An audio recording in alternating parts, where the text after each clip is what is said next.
What if I told you that 100 years ago, a group of serious engineers, backed by real governments, drew up blueprints to drain part of the Mediterranean Sea, permanently, and merge two continents into one supercontinent? Not science fiction. Not a joke pitched at a party. An actual engineering plan, with real dam designs, real budgets, and a real man who spent his entire life, and eventually died, trying to make it happen. By the end of this video, you'll understand exactly why it almost worked, and exactly what stopped it. This story starts not with a government.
Here's the basic physics that made Sörgel's plan technically possible.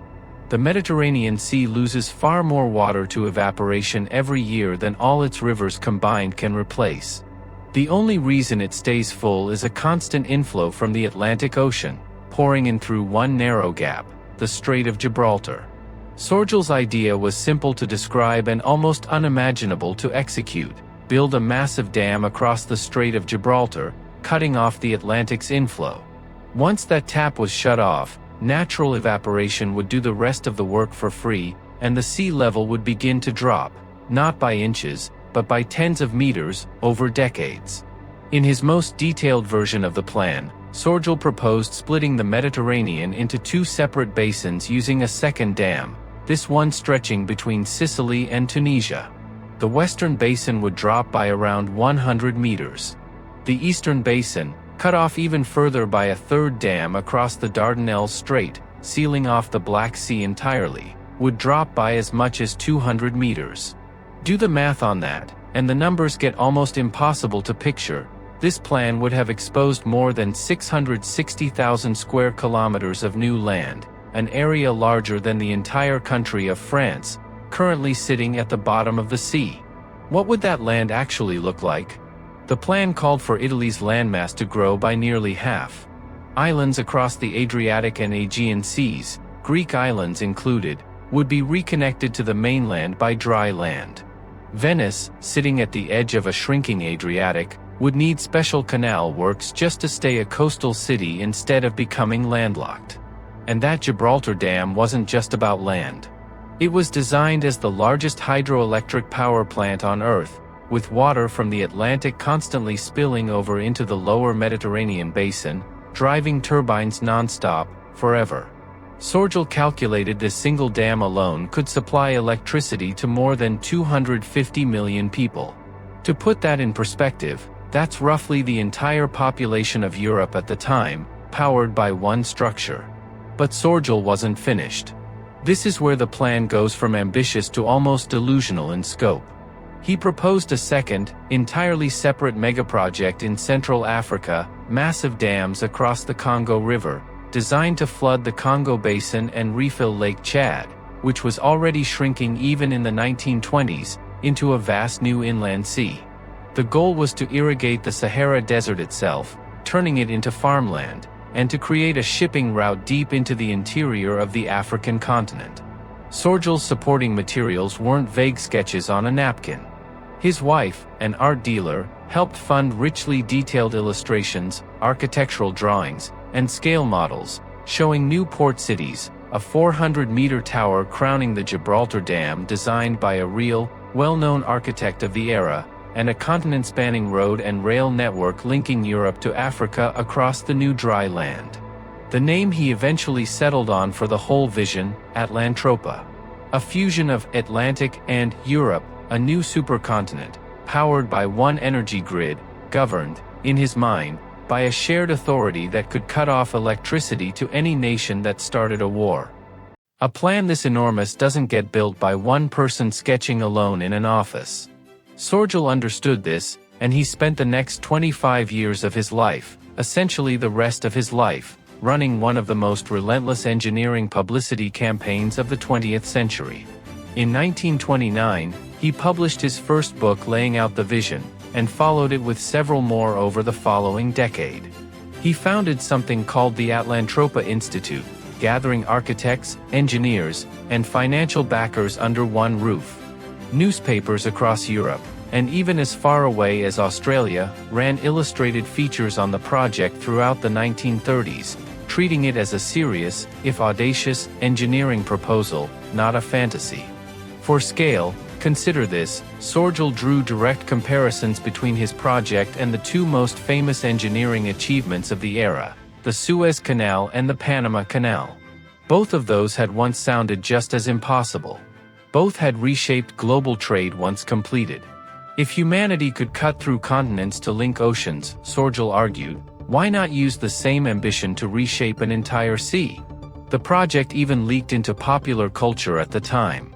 Films were made loosely inspired by the concept.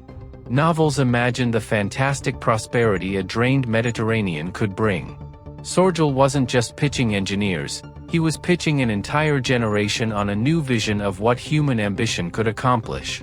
But here's where the story takes a darker turn, one that's often left out of the more romantic retellings.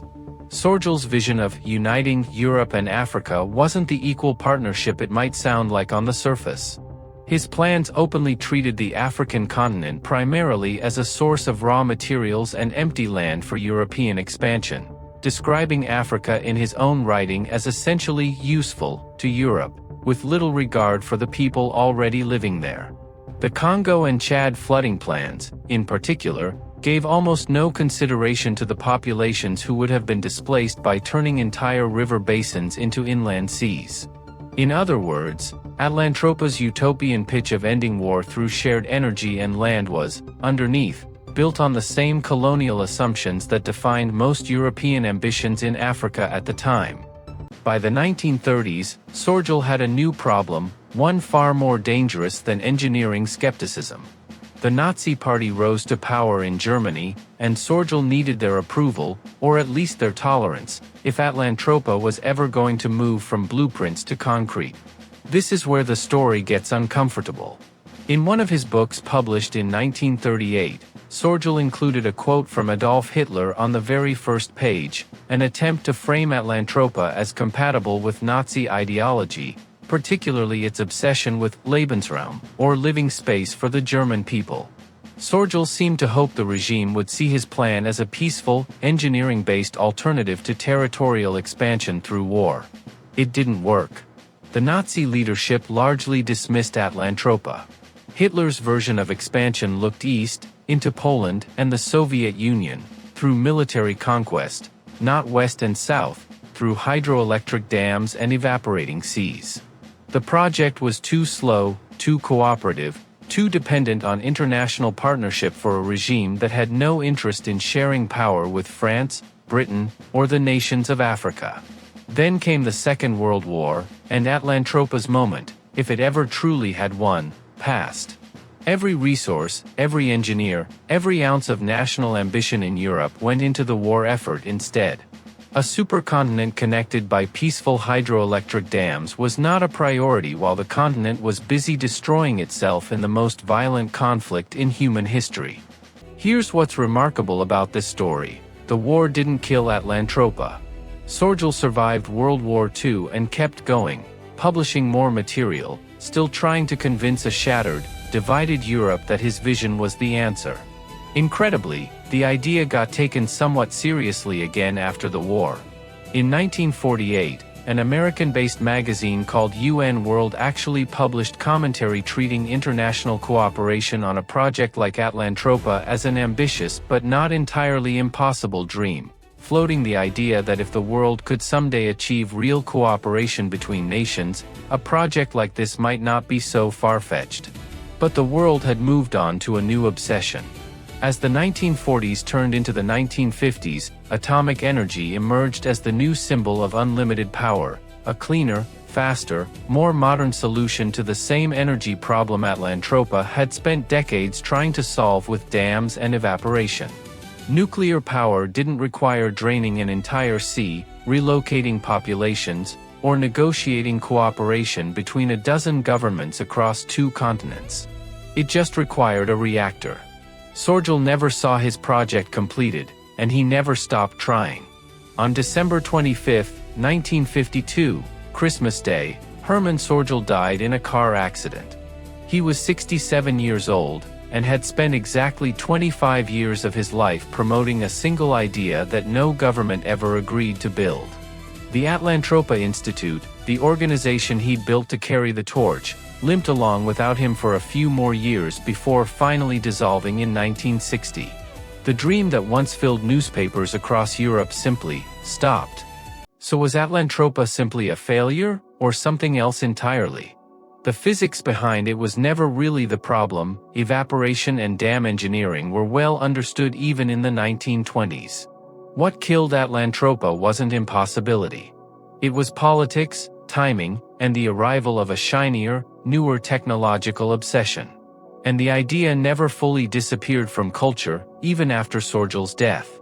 In Philip K. Dick's 1962 novel, The Man in the High Castle, the same story later adapted into a major streaming series, a drained Mediterranean shows up as a real historical detail in its alternate timeline where the Axis powers won the war. Gene Roddenberry, the creator of Star Trek, kept a book describing Atlantropa in his personal library, and a version of the Gibraltar Dam even appears in the 1979 novelization of the first Star Trek film. As recently as 2018, an entire alternate history novel called The Atlantropa Articles imagined a version of Earth thousands of years after the project was fully completed, with decidedly mixed, often disastrous results for the planet's climate. Here's a detail that captures just how deeply this project embedded itself into German engineering culture. As late as 2003, a German high school physics exam reportedly used Atlantropa's Gibraltar Dam as a real-world calculation problem, asking students to work out how much electricity such a dam could theoretically generate, phrased as if the project were still an active, serious proposal on the table. And the underlying question Sörgel was trying to answer has never actually gone away. Europe still imports enormous amounts of energy. The debate over connecting Europe and Africa's power grids for shared renewable energy, solar farms in the Sahara, for instance, is a real conversation happening in engineering and policy circles today, just using very different technology than a 100-meter drop in sea level. Sörgel wanted to end war through shared energy and shared land. What he actually built was a century-long cautionary tale about what happens when brilliant engineering gets tangled up with the politics and the prejudices of its era. One man. 25 years. A plan to redraw the map of 2 entire continents, and it came closer to happening than almost anyone realizes today. So here's the question I want you to sit with: if the technology existed right now, with none of the political or ecological baggage, would draining part of the Mediterranean actually be a good idea, or is some engineering ambition simply too big to ever be a good idea? Let me know what you think in the comments, because I read every single one. This is Unbuilt History, the place where we dig up the blueprints the world tried to forget. If this is the most ambitious project we've covered so far, subscribe, because the next one might top it.